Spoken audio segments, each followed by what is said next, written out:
Hi friends, ఆనాటి పురుషాధిక్య సమాజంలో నిర్భయంగా తమ గళాన్ని వినిపించిన స్త్రీ పాత్రలని చూస్తే వీరు అసలు ఆ కాలంలో పుట్టవలసిన వారు కాదు అనిపిస్తుంది.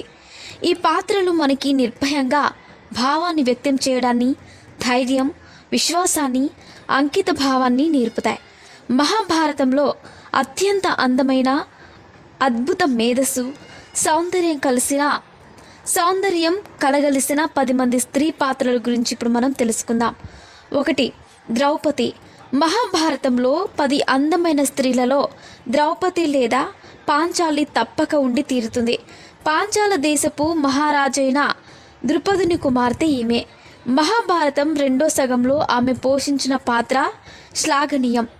అర్జునుడు ఆమెను స్వయంవరంలో గెలిచిన చివరికి 5 పాండవులకి ఉమ్మడి పత్ని అయింది ఈమె. ద్రౌపది ఎప్పుడు నమ్మి